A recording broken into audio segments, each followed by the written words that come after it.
All right, circular economy. This afternoon we're going to talk about milk, doors, tuk-tuks, and being the talk of the town. Beyond John T. Rhodes, of course, he's the talk of the town. But that's what we're going to talk about, milk, doors, tuk-tuks, talk of the town, and Tinder. So that's what we're going to do. Okay, now this is the bad news. We're eating our Earth. This year it's going to be around 1.7 times faster as we have resources on the ground. And if you want to look at it, India is pretty good. 0.7 will be fed at the end. If you look at Australia, Australia is using resources 4.1 times more than we have available around the globe. So that's the bad news. But the good news is we've got this one. Circular economy. Yay! And now we're coming to the talk of the town. It's trend. It's absolutely trend. Since the first time this word came out, the articles, reports, news coverages, whatever, increased by 3 times since 2018. So we are talk of the town. Circular economy is great. Everybody talks about it. Everybody loves it. But it is decreasing. Actually, 2018, we had around 9% coming back into circular economy. Now we are having 7.2%, which is a decrease of 21%. So it's a good talk, it's great, it's a good marketing story, but it's not happening. And at the same time, and if you look at the second part of that one, so the share of it drops down on the course. And why? Because the consumption is increasing exponentially. And if you look at it in the time between 1900 and 2018, this is all the producers we used. Out of that, from 2018 up till now, we used 28% of that. Just think of these numbers. We had basically something around more than 100 years. And just in this short period of 5 years, we increased our consumption incredibly. So are we living in exponential times? Yes, we are living in exponential times. And I'm coming back to the quote of Gard Kersen. In exponential times, if you improve your performance incrementally, you fall back exponentially. So obviously we have to think differently. The numbers I've got here are from the Circularity Gap Report. Circularity Gap Report. And they're looking at what have you to do if you want to change it in countries like India. And it's about disruption on one side and having some clear picture. I know it's hard to read, but I give you the insight what's on the eye of disrupt is incorporate technical, digital technical solutions into your circular space. And the T stands for team up with others. So can we unlock the power of digital world to fight climate change? Can we do that? We've seen that slide before. Analog infrastructure, digital infrastructure. So let's use digital infrastructure to discover, order, fulfill, post-fulfill. You heard that a couple of times here.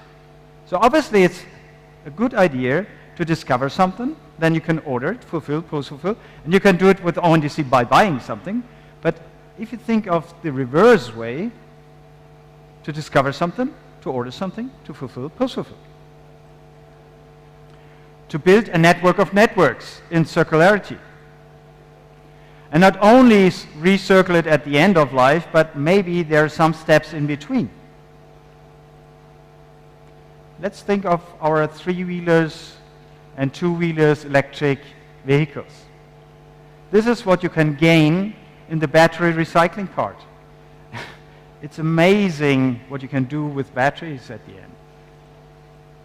And India is reacting on it with the IRRC, the India Reuse and Recycling Council. And now we are taking it a step ahead. If we look at the increasing numbers of three-wheelers, EV three-wheelers, we will have at the same time an increasing numbers of batteries. So what to do? So what if we build a network of networks for battery recycling coming out of three-wheelers? So starting with the Namayatri tuk-tuk, end-of-life battery, getting it out of the tuk-tuk, bringing it maybe into a charging station for two-wheelers, because for three-wheelers it didn't work anymore, but you can use it for two-wheelers. Maybe you take it down and take it as a battery for your solar energy supply. You run it there for a time, and then at the end, you bring it over into a recycling company, where, by the way, around 90% of an EV battery can be fully recycled, and then be brought back into the system of a new battery, recycled battery, into your next drive on your Namayatri tuk-tuk. Do you think it's a good idea? Give me a hand, because I was actually asked to ask this question. Give me a hand on that one. That looks pretty good. Okay, maybe there are some other use cases you will see later, but this is one way we're looking at with a big global OEM exactly into that story. So just look out for it. It will come. We're looking for an open transaction network for battery recycling based on the backend protocol. Second, 85% of the organic products are going into landfill. It's a 45 billion waste in food production. So what if we build an open transaction network for food waste? I was talking about milk, right? Dairy, whey water. You know what you can do with whey water? No one knows. But if you put in the middle an intelligent engine of AI and matchmaking Tinder, matchmaking on one side whey water and on the other side pharmaceutical factories, because they need whey water. Who knows that? VCG does know that. That's an intelligence, an AI built into that open transaction network. So imagine a world in food production where Heineken, Kingfisher, or whoever have their waste in the food production, they throw it away to landfill. What if there's a magic matchmaking coming together through an open transaction network empowered by AI to do the proper matchmaking? And I promised you I will talk about doors. Yes, that's important to talk about doors, because yesterday I already told you we will build an entire New York City every month for the next 40 years. So obviously we are building a lot. So for this building stuff, we normally destroy the buildings we had before and build new ones. Does that make sense in a circular economy? Not really.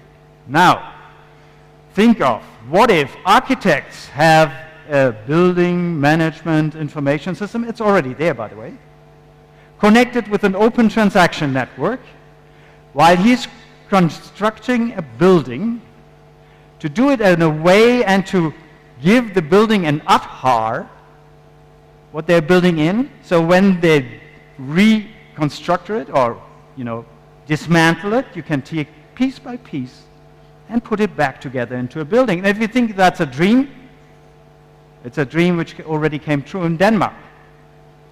So they're constructing at the moment a real estate development, and they promise with exactly this process to reconstruct out of the materials they put into this big real estate development, that 90% of the materials put in can be put out again into a new building. So think of the size of the opportunity in India to build an open transaction network for circular economy in PropTech, where all the people can be discovered, ordered, fulfilled, post-fulfilled, and go to the next circle. So be part of the talk of the town, but get things done. So we get the curve up from 7.2% at least to 20. Thank you very much.